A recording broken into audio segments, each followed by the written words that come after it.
Saudara, selalu berbicara tentang perjumpaan dengan Kristus. Bagaimana Musa, kalau saudara masih ingat, berjumpa dengan Kristus di Gunung Sinai. Lalu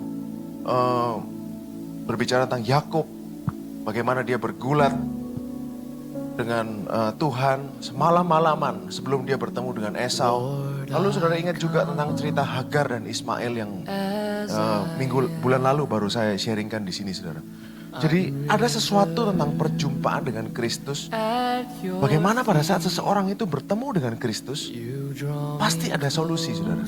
Ibaratnya pasti ada suatu perubahan, entah di hatinya orang itu, entah di situasinya.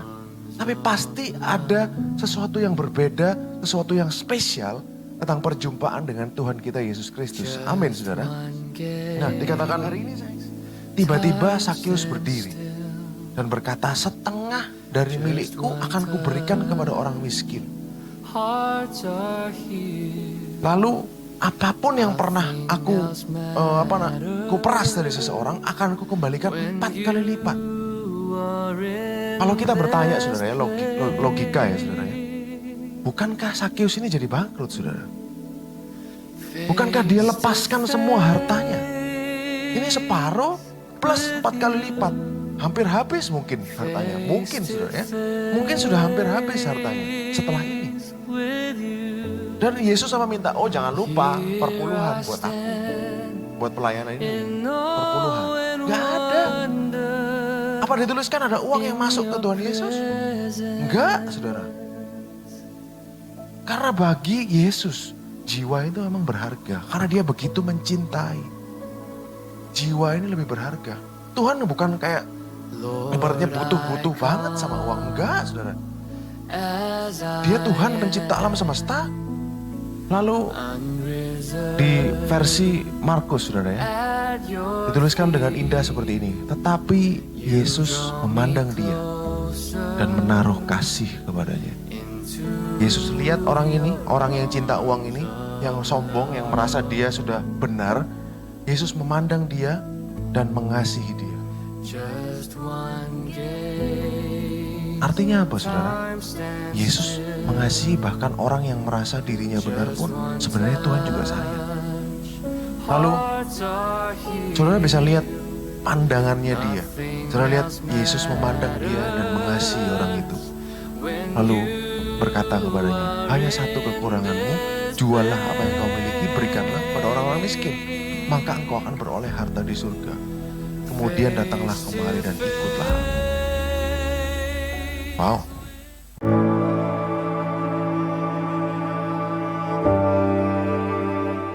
Shalom, saudara.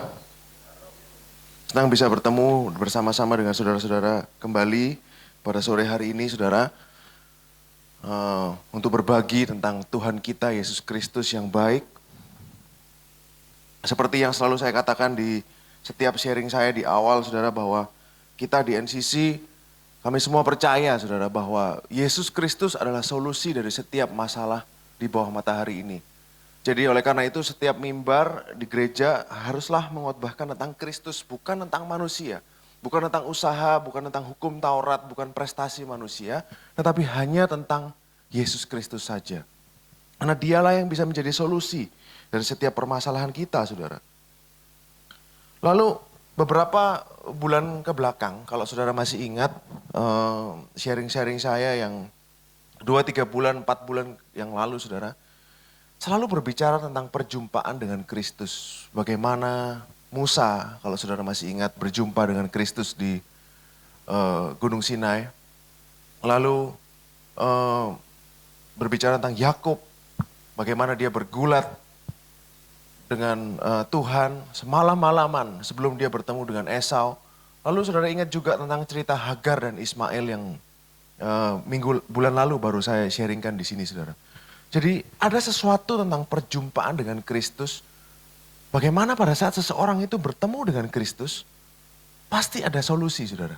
Ibaratnya pasti ada suatu perubahan, entah di hatinya orang itu, entah di situasinya. Tapi pasti ada sesuatu yang berbeda, sesuatu yang spesial tentang perjumpaan dengan Tuhan kita Yesus Kristus. Amin, saudara. Nah, hari ini saya ingin cerita kepada saudara, saya ingin bagikan kepada saudara tentang suatu cerita sekolah minggu yang saudara pasti sudah hafal. Saudara, cerita tentang Sakeus. Nah, Sakeus ini berjumpa dengan Yesus di suatu kota yang bernama Yeriko, saudara. Nah, saya ingin ajak saudara sore hari ini untuk melihat kembali cerita ini dan bagaimana kita bisa melihat perjumpaan dengan Kristus bisa mengubahkan seseorang, saudara. Lukas 19 ayat 1 sampai 10. Kita baca bersama. Yesus masuk ke kota Yeriko dan berjalan terus melintasi kota itu. Ayat 2. Di situ ada seorang bernama Sakeus, kepala pemungut cukai, dan ia seorang yang kaya. Ia berusaha untuk melihat orang apakah Yesus itu, tetapi ia tidak berhasil karena orang banyak, sebab badannya pendek. Maka berlarilah ia mendahului orang banyak, lalu memanjat pohon ara untuk melihat Yesus yang akan lewat di situ. Ketika Yesus sampai ke tempat itu, ia melihat ke atas dan berkata, Sakeus, segeralah turun, sebab hari ini aku harus menumpang di rumahmu. Lalu Sakeus segera turun dan menerima Yesus dengan sukacita. Tetapi semua orang yang melihat hal itu bersungut-sungut, katanya, ia menumpang di rumah orang berdosa. Tetapi Sakeus berdiri dan berkata kepada Tuhan, Tuhan, setengah dari milikku akan kuberikan kepada orang miskin. Dan sekiranya ada sesuatu yang kuperas dari seseorang, akan kukembalikan 4 kali lipat. Kata Yesus kepadanya, hari ini telah terjadi keselamatan kepada rumah ini, karena orang ini pun anak Abraham. Ayat 10, sebab anak manusia datang untuk mencari dan menyelamatkan yang hilang. Inilah visi dan misinya Tuhan Yesus. Misinya Mesias itu datang ke dunia, dia datang untuk mencari dan menyelamatkan yang hilang. Nah, saudara, tadi kita sudah baca bahwa pekerjaan Sakeus ini apa, saudara? Pemungut cukai. Pemungut cukai, kalau saudara yang lihat film The Chosen pasti sudah tahu siapa mereka, saudara ya. Pemungut cukai adalah orang Yahudi yang bekerja untuk penjajah Romawi. Jadi pada waktu itu mereka sedang dijajah oleh bangsa Roma. Nah, mereka meng-hire, jadi mereka merekrut orang-orang Yahudi yang bisa dijadikan tukang pungut pajak bagi Roma.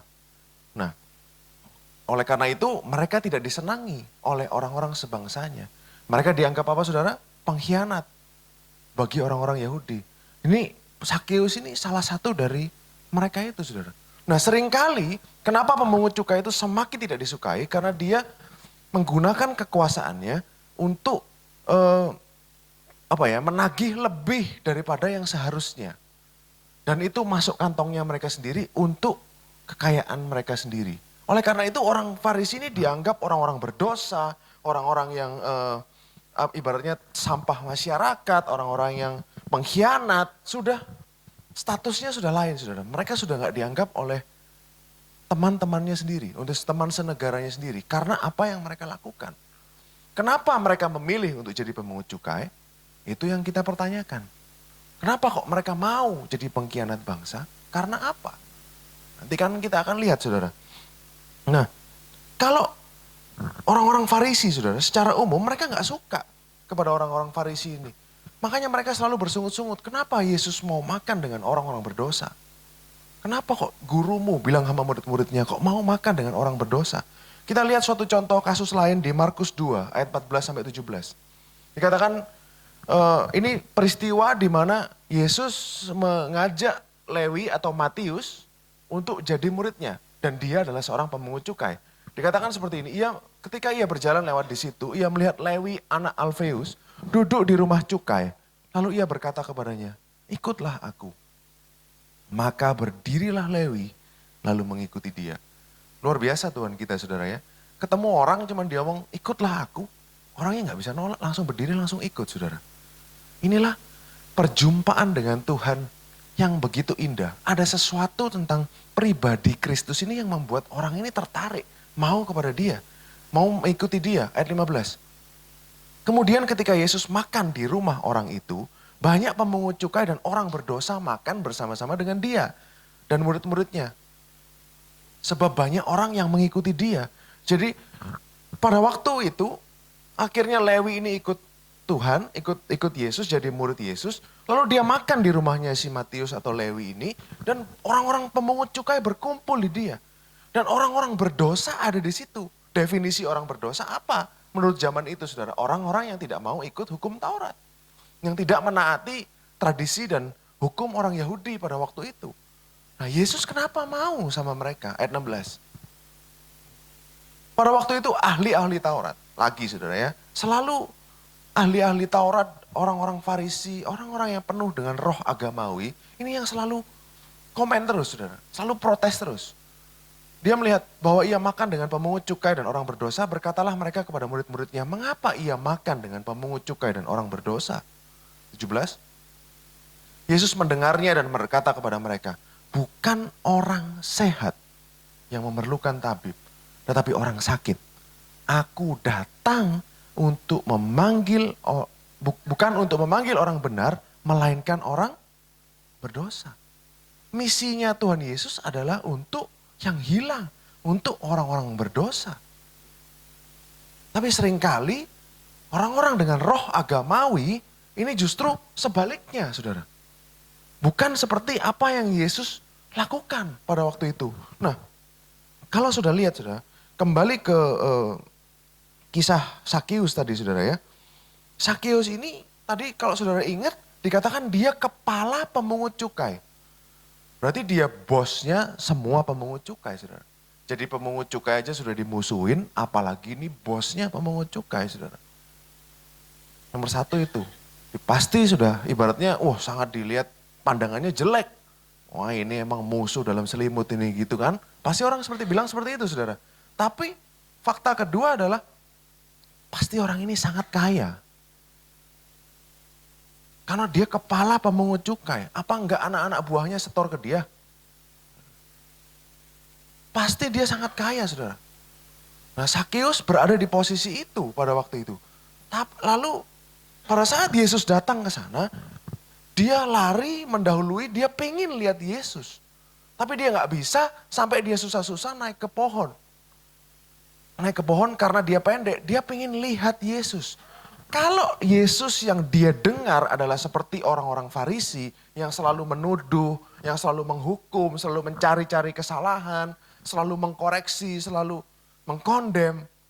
Apa mau Sakeus lari untuk ketemu dia? Gak mungkin saudara. Pasti Yesus yang dia dengar adalah, oh ini rabi yang berbeda. Dia mau makan dengan orang-orang berdosa. Dia mau makan dengan pemungut-pemungut cukai yang lainnya. Dia pengen ketemu Yesus. Jadi oleh karena itu, makanya iman itu timbul dari pendengaran. Pendengaran akan firman Kristus. Pendengaran akan Tuhan yang baik, bukan Tuhan yang jahat saudara.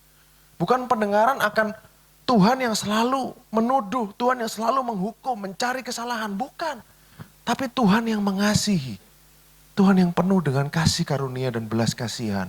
Itu yang akan menarik orang untuk datang. Lalu yang luar biasa adalah apa saudara? Tuhan langsung panggil dia. Sakeus, turunlah. Aku harus tinggal di rumahmu. Saudara, kalau dilihat di Alkitab nggak ada tertulis Yesus tahu nama Sakeus. Tidak ada tertulis Tuhan pernah berjumpa dengan Sakeus. Nggak ada saudara. Nggak ada tertulis bahwa apa Sakeus nih pakai name tag jadi dia tahu. Kan nggak mungkin saudara. Tapi nyatanya Tuhan tahu. Karena dialah penciptanya.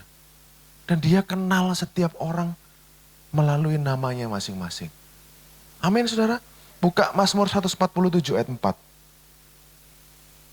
Ia menentukan jumlah bintang-bintang. Katakan ini Tuhan, sang pencipta. Dia menentukan jumlah bintang loh saudara. Dan menyebut nama-nama semuanya. Setiap bintang yang saudara lihat pada saat malam, itu Tuhan tahu jumlahnya berapa. Tuhan yang menentukan jumlahnya segitu, dan dia tahu nama setiap bintang itu loh saudara. Apalagi kita saudara. Dia gak mati untuk bintang-bintang itu. Tapi dia mati buat saudara dan saya. Amin. Yesaya 43 ayat 1. Ini ayat yang indah untuk Israel. Dia katakan seperti ini. Yesaya 43 ayat 1, tetapi sekarang beginilah firman Yahweh yang menciptakan engkau. Hai Yakub, yang membentuk engkau. Hai Israel, janganlah takut sebab aku telah menebus engkau.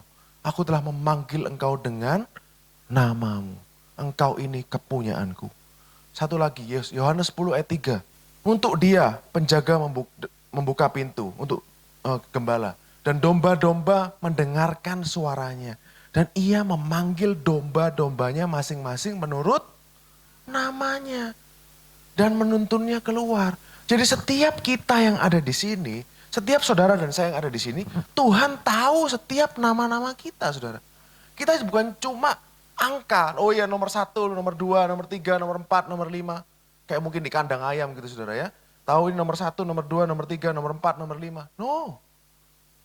Tuhan tahu setiap nama kita. Dia kenal kita saudara. Dan dia lebih paham saudara, dia lebih paham kita lebih daripada kita memahami diri kita sendiri.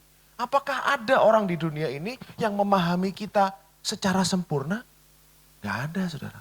Bahkan orang terdekat kita pun tidak memahami kita dengan sempurna. Betul?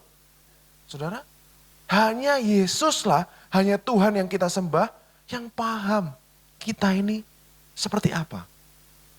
Dia tahu dinamika progresif kita, bagaimana kita bertumbuh, sekarang kita dalam fase apa, kita belum ngerti ini, kita belum paham ini. Dia sangat mengerti, saudara.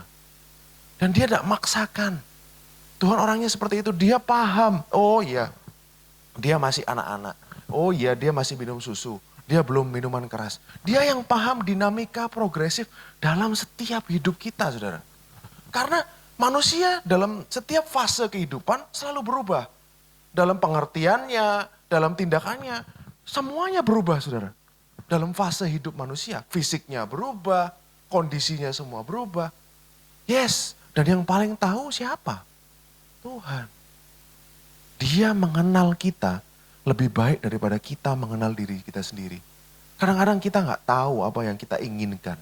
Kita pikir kita paham, oh ya aku pingin ini, pokoknya aku pingin ini Tuhan. Tapi Tuhan yang lebih paham. Sebenarnya apa yang bisa memuaskan kita? Sebenarnya apa akar dari keinginan kita? Akar dari sesuatu yang ibaratnya membuat kita selalu gusar, selalu khawatir. Dia yang ngerti saudara. Dia yang bisa selesaikan, dia yang bisa solve itu. Makanya saya ceritakan kepada saudara tentang perjumpaan dengan dia. Karena apa? Saya ingin saudara bertemu dengan pribadi Kristus itu sendiri. Karena perjumpaan dengan dia yang bisa mengubahkan hidup saudara. Bukan suatu khotbah, bukan suatu apa dalam ibaratnya bukan suatu liturgi, suatu ritual, suatu khotbah. No, perjumpaan dengan Kristus itulah yang bisa mengubahkan hidup manusia. Sama seperti Sakeus saudara. Saudara lihat, dia dipanggil Tuhan, Tuhan tahu namanya. Perasaannya bagaimana saudara? Langsung dia turun dari pohon, dia langsung menerima Yesus di rumahnya. Senangnya seperti apa saudara? Bagi dia, saudara dikenal namanya satu persatu oleh Tuhan. Bukan kalau nama saudara diketahui oleh presiden, saudara bangga, oh presiden tahu aku loh, dia kenal. Tapi ini pencipta alam semesta yang jauh lebih besar daripada semua orang di dunia ini saudara. Dia yang membuat alam semesta ini dan dia tahu kita dengan namanya. Dan dia mau mati buat saudara dan saya. Itu yang lebih amazing saudara. Siapa kita kok dia mau mati menggantikan kita saudara? Bukankah lebih mudah buat dia untuk menciptakan ulang kita?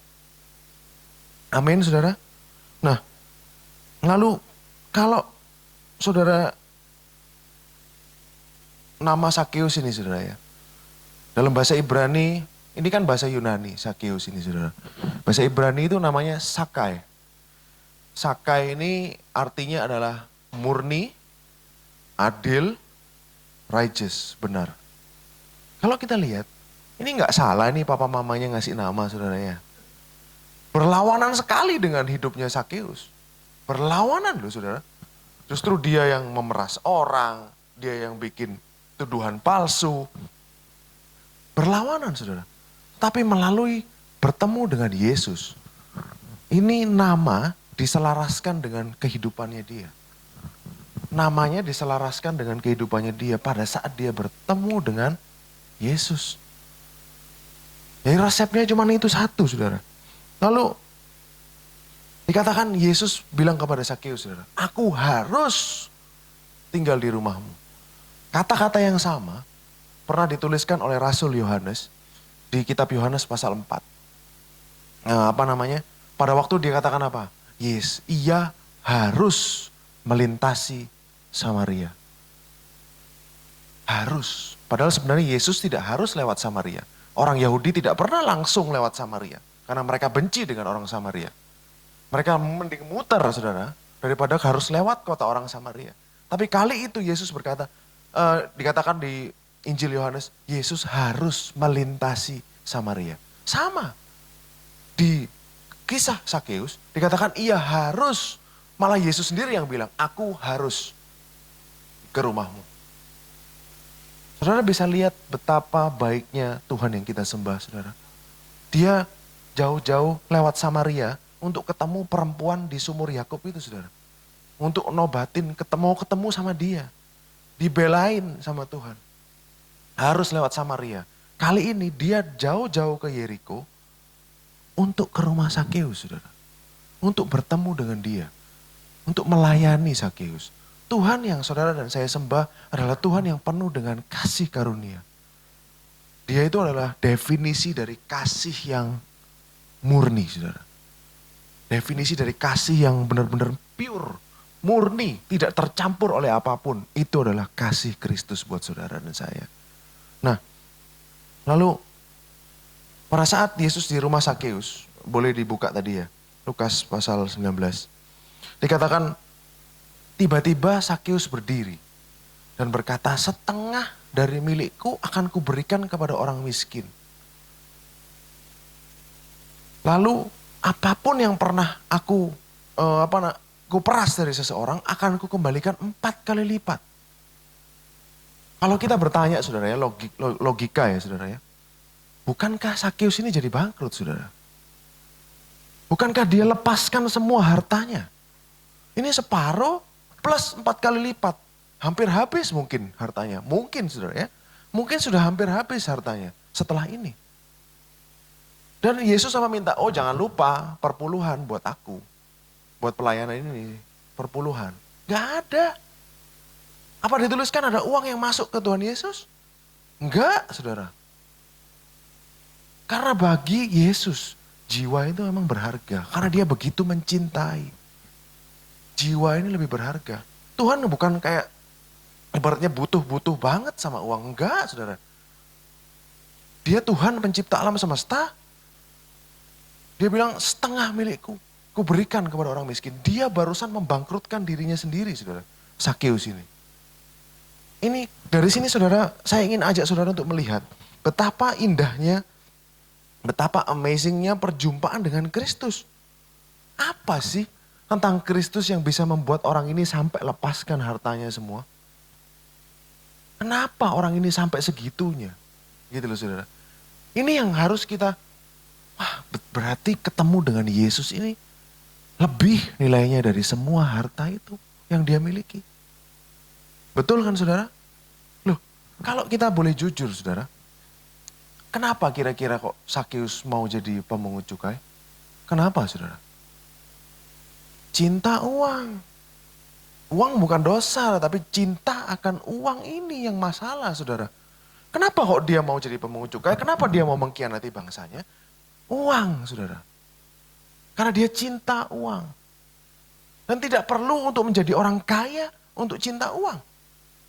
Orang yang gak kaya pun bisa cinta uang, saudara. Betul kan, saudara? Inilah kebenaran-kebenaran yang saya ingin saudara paham, saudara. Saudara tahu. Karena kita sebagai umat perjanjian baru, saudara. Kita bisa melihat ini ceritanya berbeda. Lihat, saudara. Apakah Yesus ada menyebutkan hukum Taurat satupun?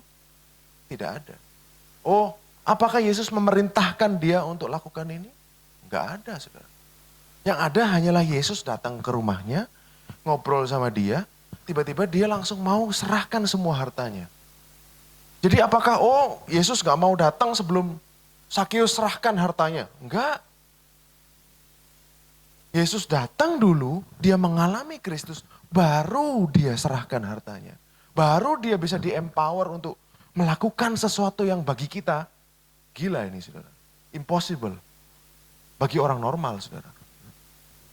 Tapi itulah kasih karunia Tuhan. Bagaimana kasih karunia Tuhan bekerja adalah kita bertemu dia, kita melihat dia, kita mengalami kasihnya, barulah perbuatan baik itu akan keluar dengan sendirinya.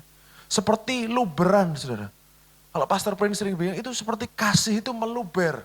Sehingga di sekitar kita ini terkena imbasnya. Bukan sesuatu yang diusahakan untuk supaya Yesus mau datang, aku harus kasihkan semua hartaku, kembalikan semua yang kuperas. No, dia datang dulu. Makanya saya tadi katakan, while we were sinner. Pada saat kita masih berdosa, Kristus mati buat kita. Bukan pada saat kita sudah benar, kita sudah komitmen atau janji kita bakal benar, Kristus mati buat kita. No, pada saat kita masih orang berdosa, Kristus sudah mati buat kita. Itulah cara kerjanya dikasih karunia ini saudara. Cara kerjanya Kristus bukan dikasih karunia saudara ya. Sebenarnya kasih karunia itu adalah Tuhan Yesus sendiri. Inilah cara kerjanya dia. Bahkan dia bilang, hari ini keselamatan telah datang di rumah ini. Terus dia bilang apa saudara? Sebab orang ini juga adalah anak Abraham. Kenapa Yesus bilang gitu? Alasan pertama, dia orang Israel, dia orang Yahudi. Pemungut cukai, makanya dia dibenci sebagai pengkhianat. Karena dia orang Yahudi. Anak Abraham secara fisik, yes. Tapi yang kedua, arti spiritual dari sini adalah, tahukah saudara bahwa Bapak Abraham ini adalah Bapak orang beriman? Dan semua yang percaya, yang mendapatkan keselamatan oleh karena percaya, bukan karena melakukan hukum Taurat disebut anak-anak Abraham. Termasuk Sakeus saudara. Kita baca di Galatia 3 ayat 6 sampai 9. Secara itu juga Abraham percaya. Jadi kalau di saudara baca ayat 5-nya itu oleh pemberitaan Injil maksudnya. Secara itu juga Abraham percaya kepada Elohim, maka Elohim memperhitungkan hal itu padanya sebagai kebenaran. Jadi hanya karena percaya. Ayat 7. Jadi kamu lihat bahwa mereka yang hidup dari iman, mereka itulah anak-anak Abraham. Jadi yang percaya itu adalah anak-anak Abraham. Lalu dibenarkan mereka anak-anak Abraham. Termasuk Sakeus. Dia belum melakukan apa-apa saudara yang baik. Ayat 8. Dan kitab suci yang sebelumnya mengetahui bahwa Elohim membenarkan orang-orang bukan Yahudi oleh karena iman, telah terlebih dahulu memberitakan Injil kepada Abraham, olehmu segala bangsa akan diberkati. Jadi kata-kata kecil ini saudara, olehmu segala bangsa akan diberkati, ini sebenarnya sudah Injil. Definisi dari Paulus ya, ayat 9, karena berbicara tentang Yesus. Jadi mereka yang hidup dari iman, merekalah yang diberkati bersama-sama dengan Abraham, yang beriman itu. Jadi artinya apa saudara? Zero effort. Tidak ada usaha manusia. Nah, hari ini saudara dan saya yang sudah percaya kepada karya Kristus di kayu salib, percaya bahwa dosa-dosa kita sudah diampuni, kita ini anak-anak Abraham saudara. Nah, sekarang saya ingin ajak saudara untuk buka satu pasal sebelumnya. Lukas pasal 18. Saudara sudah paham soal Sakeus saudara ya? Kita buka pasal sebelumnya. Sakeus di Lukas 19, ini di Lukas 18. Ada cerita yang mirip saudara. Tapi ditaruh Lukas berdampingan, 18 dan 19. Jadi tidak ada yang kebetulan dalam Alkitab saudara. Kenapa kok ini cerita disandingkan bersamaan jejeran saudara. Berjejer. Karena ada sesuatu yang Tuhan ingin sampaikan lewat cerita ini saudara. Dikatakan ada seorang pemimpin bertanya kepada Yesus. Katanya, guru yang baik, apa yang harus aku perbuat untuk memperoleh hidup yang kekal? Jawab Yesus, mengapa kau katakan aku baik? Tak seorang pun yang baik selain daripada Elohim saja. Nah, sampai di sini saudara ya. Ayat 18 tadi dikatakan, seorang pemimpin muda. Pemimpin ini dia panggil guru yang baik. Ayat 18 boleh dibuka Dela tadi. Nah, guru yang baik dia katakan kepada Tuhan, guru. Gak mungkin orang Romawi panggil Yesus guru, saudara. Ini pasti orang Yahudi. Pasti orang Yahudi dan dia punya jabatan. Karena dikatakan dia pemimpin, dia punya kuasa. Nah, masih muda saudara ya. Dikatakan guru yang baik, apa yang harus aku perbuat? Fokusnya kemana saudara? Ke diri kita sendiri. Apa yang harus aku perbuat untuk memperoleh hidup yang kekal? Seakan-akan dia dengan perbuatannya, dia merasa dia bisa memperoleh hidup yang kekal. Inilah apa yang terjadi pada waktu itu saudara ya. Lalu ayat 19. Yesus berkata apa? Mengapa kau katakan aku baik? Tak seorang pun yang baik selain daripada Elohim saja. Pertanyaannya, bukankah Yesus adalah Elohim sendiri? Ya, betul. Yesus adalah Tuhan sendiri. Orang itu nggak salah. Yesus memang baik. Betul. Tapi kenapa Yesus bilang seperti ini? Tak seorang pun yang baik selain daripada Elohim saja. Kenapa? Karena dia sedang masuk dalam pikirannya orang, dalam hatinya orang itu. Dia sedang ngulik hatinya orang itu. Karena orang itu merasa dia baik. Karena orang itu merasa dia sudah oke, cukup baik. Dalam standar manusia, standar hukum Taurat, standarnya dia sendiri. Dia merasa dia baik. Makanya Yesus berkata, mengapa kau katakan aku baik? Tak seorang pun yang baik selain daripada Elohim saja. Jadi sebenarnya Yesus sedang nembak orang itu saudara, dalam tanda kutip saudara ya. Lalu ayat 20. Engkau tentu mengetahui segala perintah Elohim. Jangan berzina, jangan membunuh, jangan mencuri, jangan mengucapkan saksi dusta, hormatilah ayah ibumu. Ini kan perintah yang horizontal, berhubungan dengan sesama manusia saudara ya. Ayat 21. Kata orang itu, semuanya itu telah kuturuti sejak masa mudaku. Jadi dia sangat pede sekali dengan performance-nya dia, dengan perbuatannya dia. Sejak muda aku sudah jalankan semua itu. Dia merasa dia cukup baik dengan standarnya siapa saudara? Standar dia sendiri. Lalu ayat 21, ayat 22 dikatakan mendengar itu Yesus berkata kepadanya, masih tinggal satu hal lagi yang harus kau lakukan. Juallah segala yang kau miliki, bagikanlah kepada orang miskin, maka engkau akan beroleh harta di surga. Kemudian datanglah kemari, ikutlah aku. Ayat 23. Ketika orang itu mendengar perkataan itu, ia menjadi amat sedih. Sebab ia sangat kaya. Kalau saudara lihat ini saudara ya, Tuhan luar biasa sekali. Seperti ibaratnya dia bukan orang datang kepada dia dengan self righteousness yang tinggi dan merasa dia benar.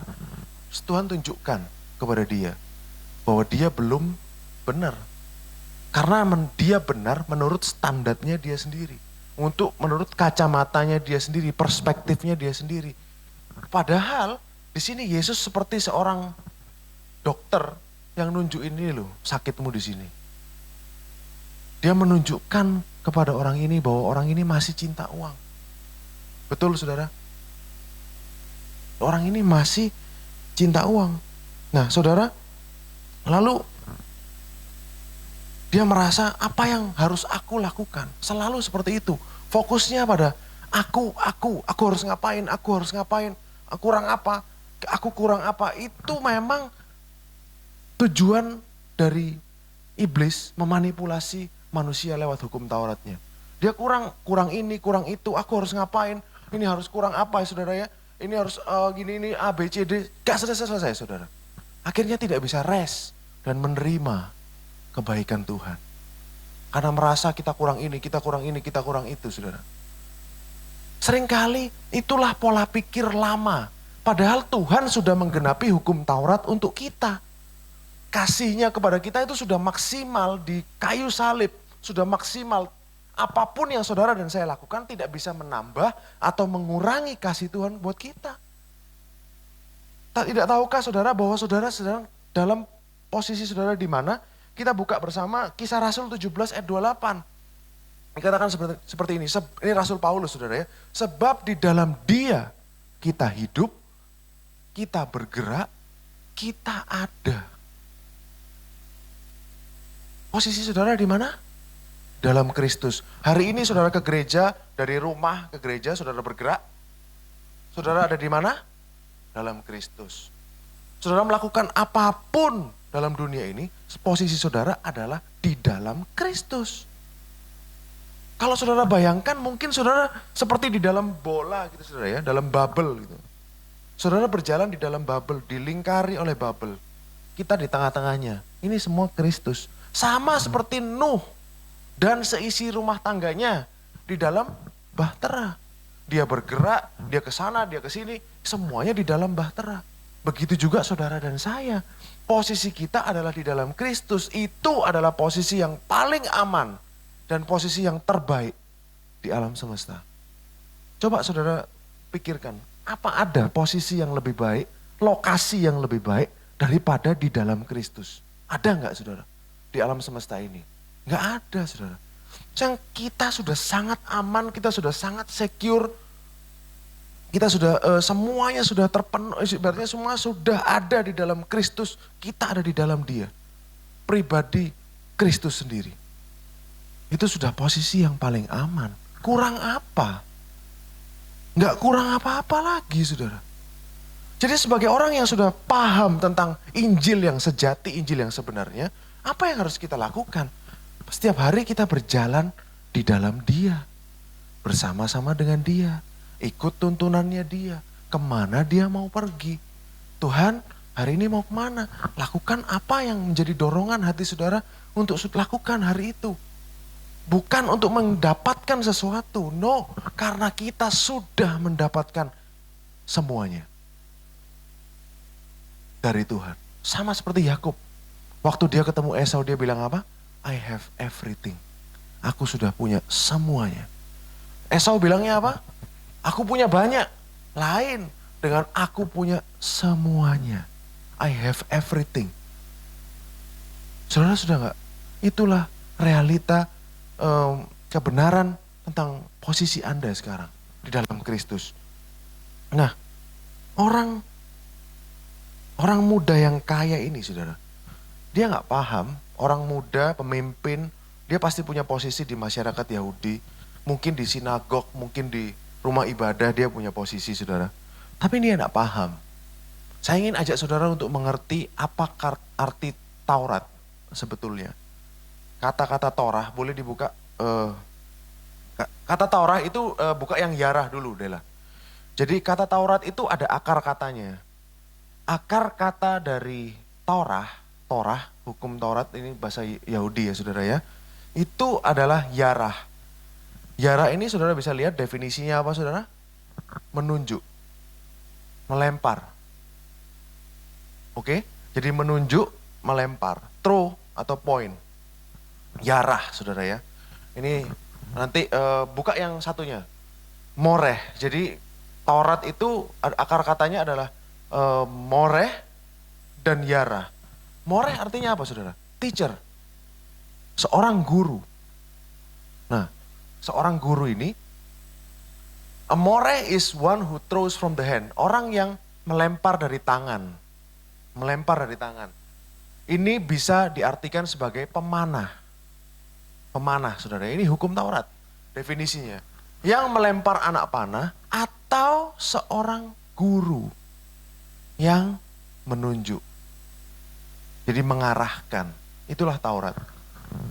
Inilah definisinya dari Taurat saudara. Jadi seorang guru yang mengarahkan atau seorang pemanah yang sedang mengarahkan anak panahnya. Boleh dibuka yang gambar anak panah itu? Makanya saudara, nah ini saya dapat gambar di internet saudara ya. Jadi artinya orang berdosa itu dia tidak mengenai sasaran. Jadi Taurat itu kan tadi seperti seorang pemanah yang mengarahkan anak panahnya ke sebuah target saudara ya. Nah, jadi arti kata dosa, syata ini artinya dia meleset dari targetnya. Itulah arti dosa. Definisinya adalah seperti itu saudara. Loh, kalau saudara familiar dengan kitab-kitab Paulus, orang-orang yang perjanjian baru yang sudah tahu kasih karunia pasti familiar dengan kata-kata ini saudara. Galatia 3 ayat 24. Jadi hukum Taurat adalah penuntun bagi kita sampai Kristus datang supaya kita dibenarkan karena iman.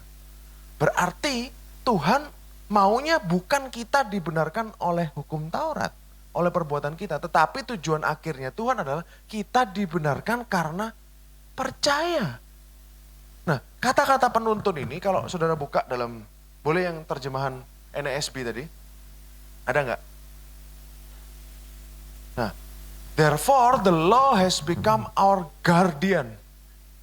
Jadi seperti kalau dalam terjemahan lain disebut tutor, guardian. Jadi ibaratnya orang yang menuntun, seperti guru. Tutor itu kan kalau saudara tahu, tutor itu kan seperti guru les, saudara ya.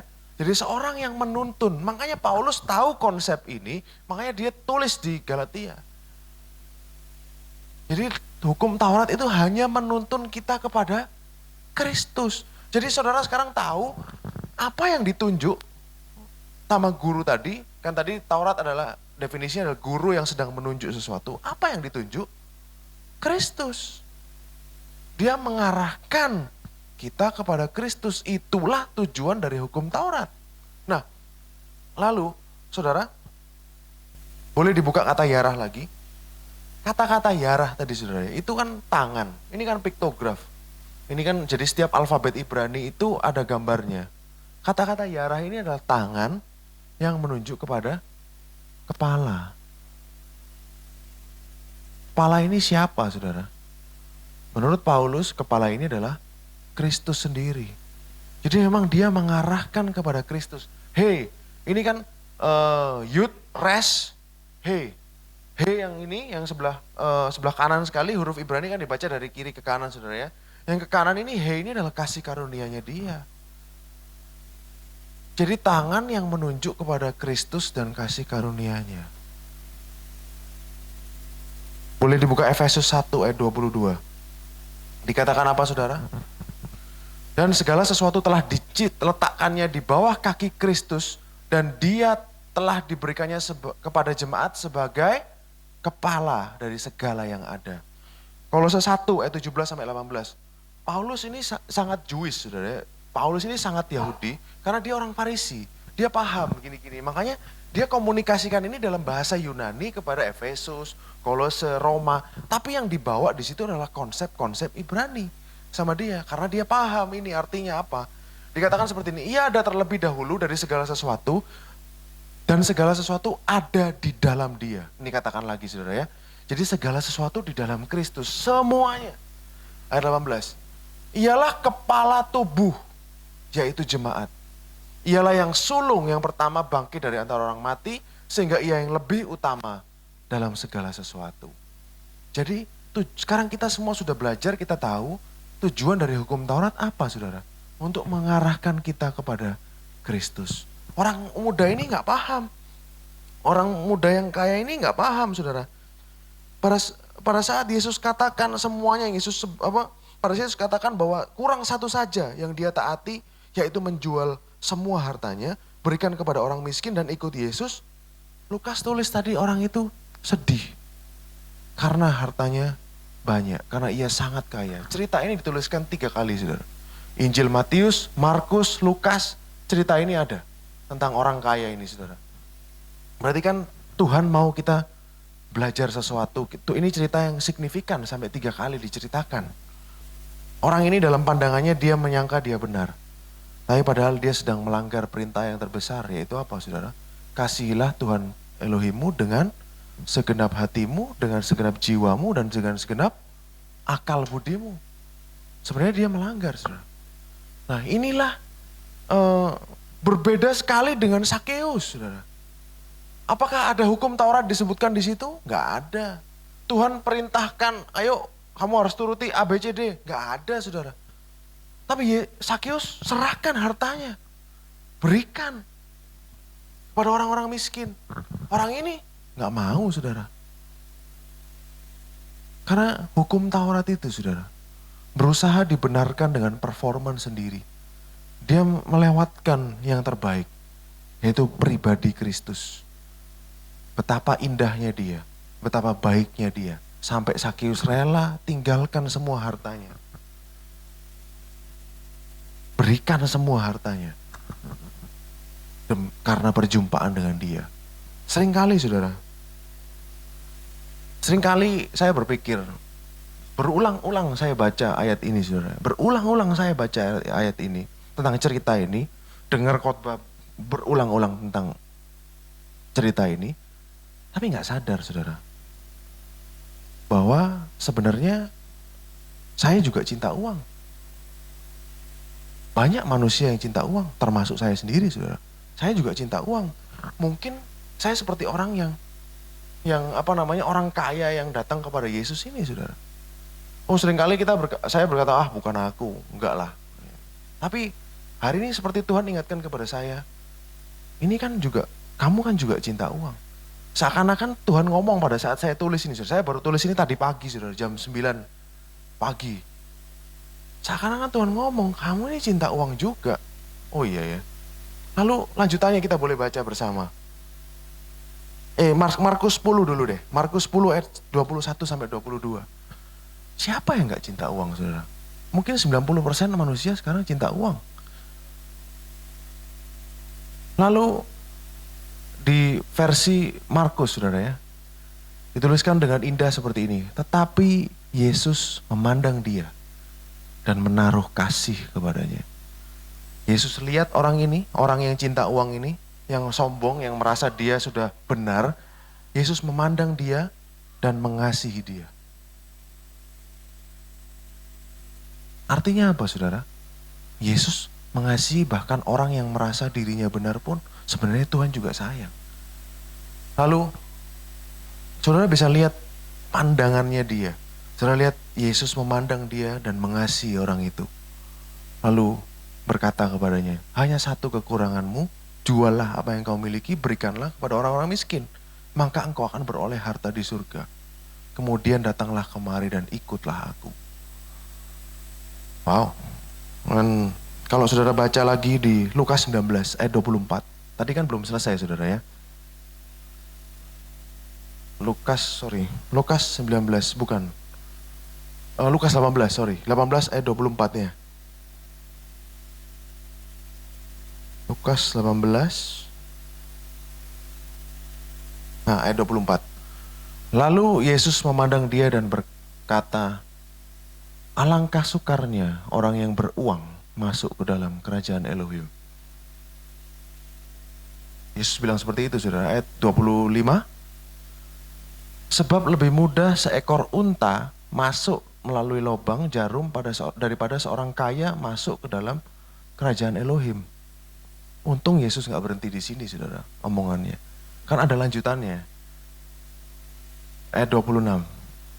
Dan mereka yang mendengar itu berkata, siapa yang dapat diselamatkan? Jika begitu, ayat 27, Yesus berkata apa saudara? Apa yang tidak mungkin bagi manusia, mungkin bagi Elohim. Melalui apa saudara?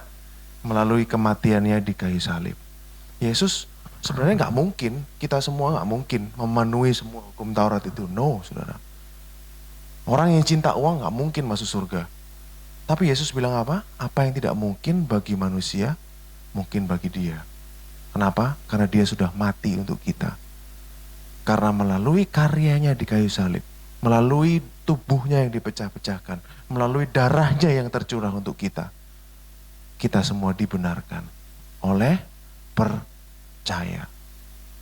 Amin saudara. Berita baik buat kita yang cinta uang saudara ya. Masih bisa masuk surga. Dan terakhir saudara, saya ingin ajak saudara untuk baca Mazmur 147 ayat 7 sampai 11. Bernyanyilah bagi Tuhan dengan nyanyian syukur, bermazmurlah bagi Elohim kita dengan kecapi. Dia yang menutupi langit dengan awan-awan, yang menyediakan hujan bagi bumi, yang membuat gunung-gunung menumbuhkan rumput. Dia yang memberi makan kepada hewan, kepada anak-anak burung gagak yang memanggil-manggil. Ayat 10. Ia tidak suka kepada kegagahan kuda. Dia gak suka saudara, kegagahan. Ia tidak senang kepada kaki laki-laki. Ini bicara soal effort, usaha manusia, kekuatan manusia. Ayat 11. Tuhan senang kepada orang-orang yang takut akan Dia. Kepada siapa saudara? Orang-orang yang berharap akan kasih setianya. Dalam bahasa Inggrisnya lebih bagus dikatakan hope in His mercy. Boleh dibuka?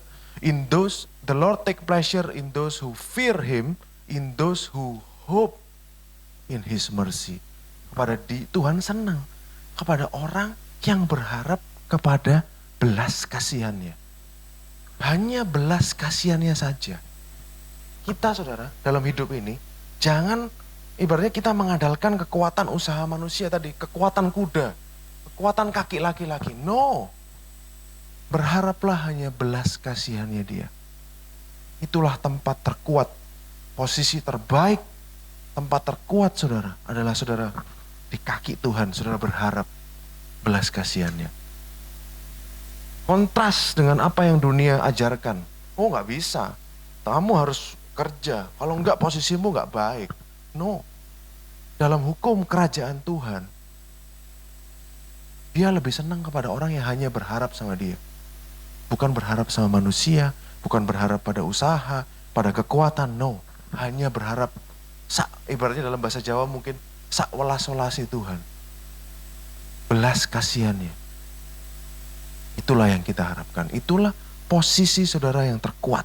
Karena dalam posisi itu, Tuhan itu benar-benar happy. Dia pasti akan memberikan. Dia pasti akan mencurahkan belas kasihannya kepada saudara.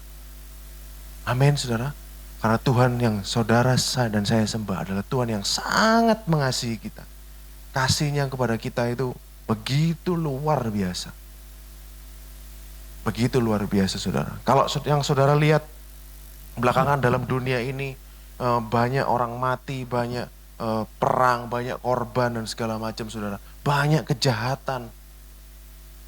Banyak ibaratnya sesuatu yang mengerikan terjadi di depan mata kita hari-hari ini. Saya ingin kasih tahu saudara kebalikannya.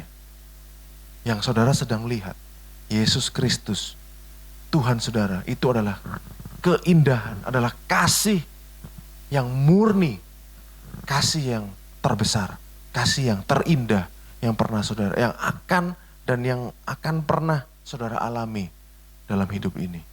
Yesus itu adalah love yang so pure, tidak tercemar oleh apapun. Itu adalah Tuhan kita Yesus Kristus. Amin saudara. Nah, saya harap saudara dikuatkan. Saya harap saudara semakin hari semakin paham bahwa yang saudara perlu lakukan hanyalah rest. Tenang. Semuanya sudah di cover oleh Dia. Saudara, tidak ada yang saudara bisa lakukan untuk menambah atau mengurangi cintanya. Cintanya sudah maksimal buat saudara. Amin saudara. Mari kita berdoa. Terima kasih Yesus, terima kasih atas kasih-Mu yang begitu indah. Kami melihat bahwa Engkau mengenal kami satu persatu dengan nama kami saudara. Sama seperti Engkau mengenal Sakeus Tuhan. Dengan namanya, Engkau panggil dia dengan namanya. Hari ini Engkau pun memanggil kami semua dengan nama kami masing-masing.